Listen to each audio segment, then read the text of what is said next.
Minimal Effort, as well as one half of Human Resources. Hi guys. So I want to start out with your childhood. I know you grew up in Lebanon. How was that? It was something unique, really. I was always westernized, but the country is not all westernized, so How did you learn about Western culture? I played a lot of video games, to be honest. Yeah, video games and listening to a lot of music, mostly MTV, really. Yeah, I was like a MTV junkie when it first came out.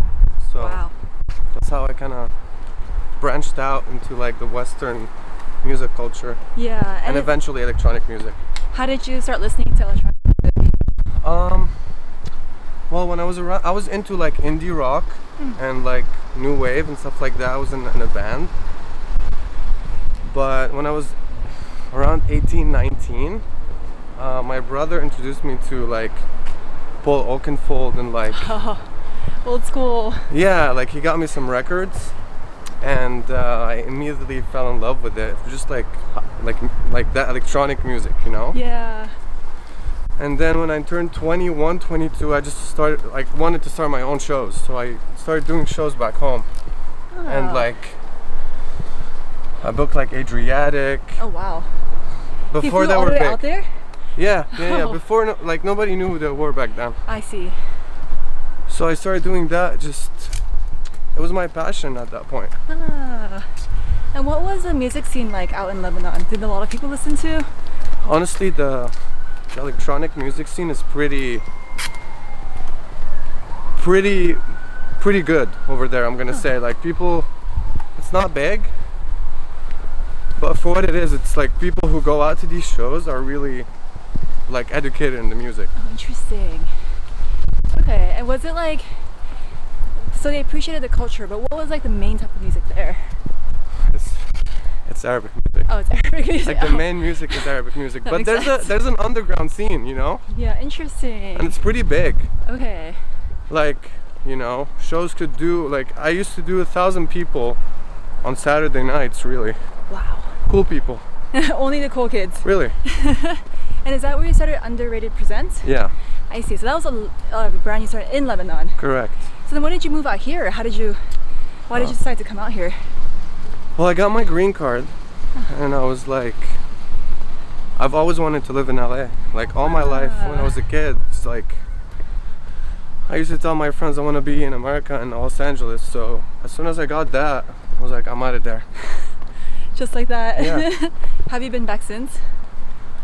Just to see my mom and dad, really, Okay. but not to live there. Okay, got it. And then when you were here, did you just jump straight into music full time? I did, yeah. Wow, so is that when you started Clinic Wednesdays or? Yes, that's when I started Clinic Wednesdays, exactly. That was like, my first experiment doing shows in LA. Okay. And Was I it- love Clinic, it's amazing. Was it nerve-wracking? Because you didn't really know anyone, right? Or how did that even? No, I really didn't know anybody, but like, I don't know, I just jumped in like cold feet, dude, and everything, and I just kept going. I had some rough nights, like Yeah. 10 people, Oh, you know, but eventually it picked up, and it's been great right now. wow. I've always tried to book people that, like, when I first came to LA, the scene wasn't as good as now. Yeah. Like, it was just, It's more underground back then. dude, it was like EDM, like the biggest thing was hip hop and EDM. You know, like popping bottles. At the club. Yeah. So you tell, hey, I want to do like a house techno night, and people were like, well, what is that? Oh, wow. Yeah, so- What year was this? It was like 7, 8 years ago, dude. Oh, okay, Yeah. that makes sense. But Wow.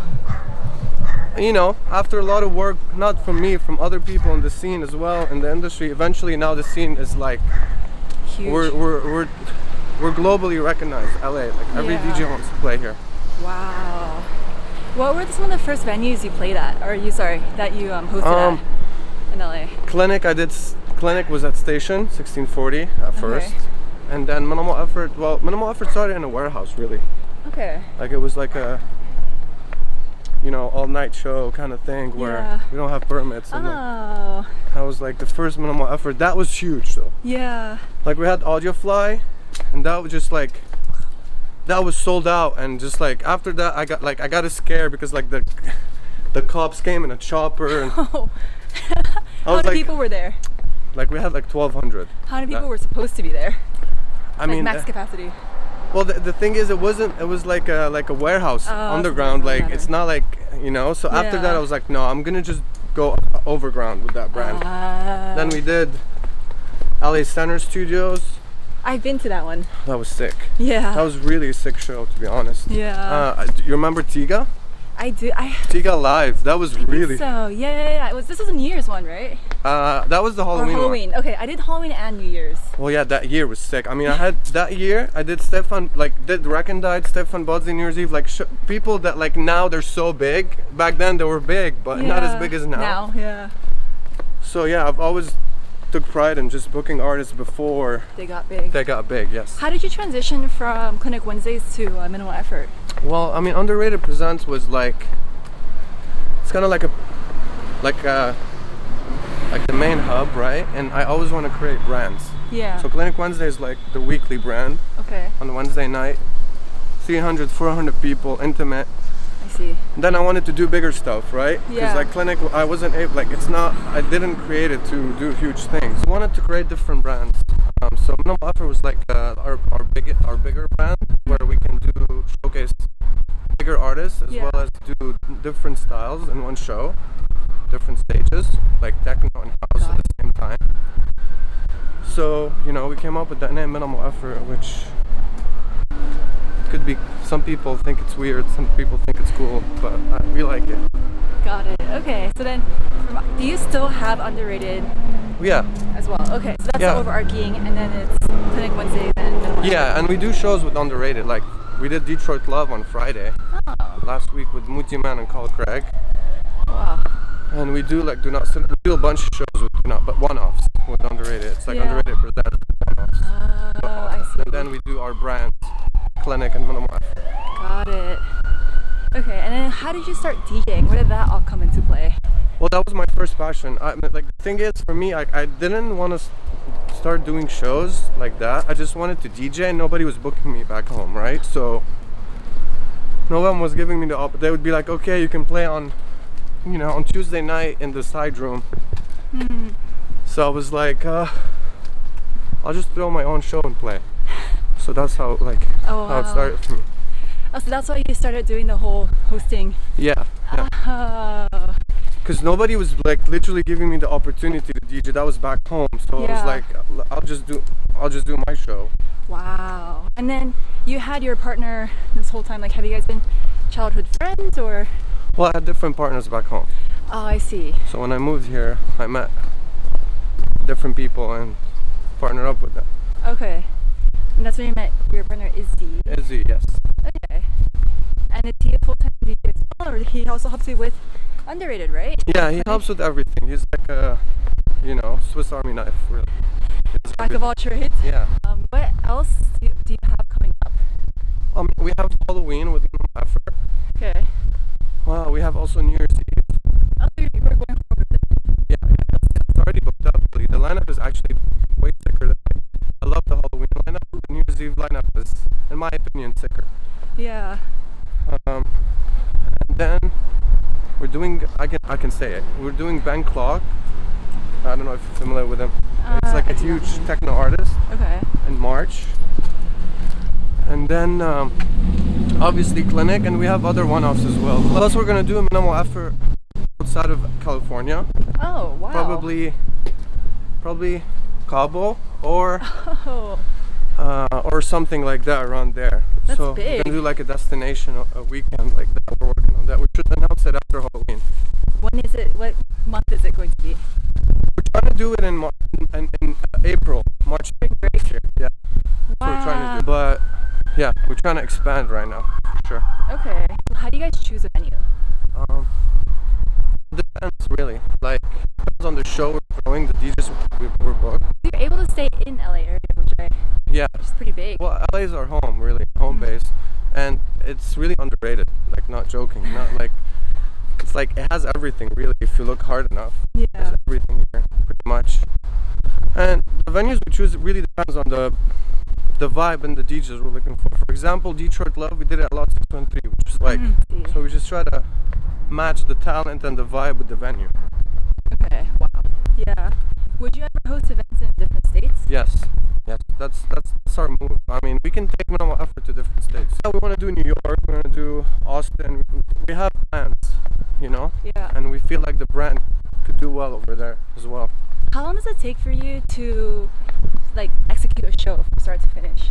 Like, what's that process like? Depends on the size, right? So like minimal effort. Yeah, like 6 months at least. Yeah, at least. Just like to book everything, all the artists, get the promotion, marketing ready, and then obviously the venue and the design and production inside. It sometimes it takes more. Like I've had shows where it was like a year of work. Year? You know, yeah.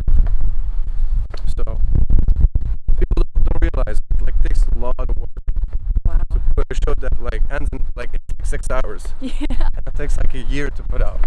Wow. And then what is last? Would it just be the setup, getting the stage there, lighting equipment, all that? Yeah, like the day of stuff is also really hard. Like setting up, and also like setting up the sound check, the production, the lights, all that stuff. That's like the day of show kind of stuff, but it's also being planned before as well. Like it's not just the day of. Have you had any emergencies during the shows? Oh yeah, dude, I've had a lot. Like what? Oh man, like 2 years ago, I think it was Halloween 2017. We had a sold out show. We had like in Latin. The fire marshals say we're over capacity and they stopped letting people in. Oh no. Yeah, so we ended up going from like sold out show, we're gonna kill it and it's gonna be amazing, to like we have to refund 1,000 people. So yeah, that was a big slap in the face, really, but we persevered and we just kept going. That's the biggest emergency I've had. What? That Yeah. sucks. What other emergencies have you had? We had to open like an hour and a half late for minimal effort. Oh shit. Tiga's manager like wanted something specific, like specific, and it was not there yet, so we had to like open the gates an hour and a half late for him. Jeez. Yeah. Did you guys end later, or did you guys just cut all the times? No, we ended like an hour later, but like we had a huge line of people just wanting to get in. Pissed off. Yeah. Oh no. Yeah, it's hard. Like, yeah, it doesn't always go as planned, really. Just booking talent, really, it's really hard. Would you say that's the hardest part of? And right now, yes. Interesting. And why is that? LA is really competitive. Plus, we're an independent company, so when we're booking, there's like the Live Nation's booking as well. So it's kind of like a delicate thing where we just have to be ahead of the game as independent promoters, you know. But we make it happen. Do you have any advice to any aspiring event producers or hosts? Yeah, just keep going, really. If you have like a vision, just stay the course. I know it's cliche, but really, just keep going. There's gonna be a lot of highs and a lot of lows, but like just try to stay balanced. Don't like get too high, don't get too low, and follow your vision. And how many years did it take for you to get to where you are today? Whew, 8 years. 8 years. Yeah. So it's been like a whole cycle of. Yeah. Sometimes I'm like, can't believe I've been doing this for this long, and it's like my career. Yeah. It's not like my side hustle. Wow. It's literally how I live. It's like my life at this point. How many like events or shows would you say? Like you throw like hundreds or More. thousands? No, not thousands. Okay. With Clinic, which is a weekly, Yeah. I would say, Maybe. Well, 52 weeks in a let's year. say, how many weeks a year? 52? 52. Okay, so multiply that by 7. Doing some math over here. 400. I would say like over 500. Oh wow. Yeah. In my life, yes. Which Okay. makes me a veteran, right? Yeah. Yeah. Yeah, I feel like you're the perfect person to ask, like, what do I do if I wanted to host something? Yeah, it's doable, but it's really hard. Like you really have to be committed to it. It's not like something you can do like it, because you're gonna get a lot of shit that's not gonna go according to plan. You know, and you just have to be Be ready for it. just have to like think like flexible and like change things on the move kind of thing. Yeah. Instead of being just like set on one thing, you have to be like being able to adjust. And what would you say is your proudest moment as like a host or? Okay, well that's easy. Just right before the pandemic, like Minimal Effort New Year's Eve 2019 was the best show I've thrown in my life, I would say. It was sold out. It was at LA Theater, Oh. which is like a 3,000 cap show. Yeah.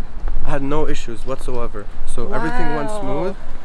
And the crowd is just so stoked for whatever. I don't know. I just felt like that party was The just vibe. so amazing. And I had my favorite artist play. Oh. Like I had Ross from Friends, just like one of my favorite artists play. I had Latman. It was like just a sick show overall. And Yeah. like at the countdown, I was just like looking and just super stoked. Aw. So yeah, that was a great feeling. Yeah. Wow. And then COVID happened. Yeah. And We how? had so many plans too. Like that's the funny part. We had like so many plans after that show, and they all got fucked. How has COVID affected you and like your career and work? Well, I feel like I took like a 2-year pause, dude. Like, because I didn't go into the digital world. I just didn't feel any like passion about live streaming or anything like that. Because I Yeah. like the crowds, you know. I like just the social thing about shows. But at the same time, it gave me a lot of time to be creative and like readjust like my company and you know do a bunch of stuff in the background. So when we were back, we were like ready. What did you change or adjust to your company? Well, I did a bunch of rebranding. I hired a bunch of new people, and I was just able to book in advance.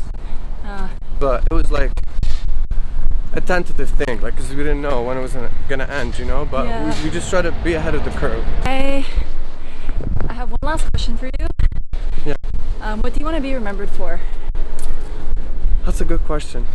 I want to be remembered, and I'm gonna say like in the LA market as the guy that came here with just like a small vision and was able to make the scene bigger for everybody.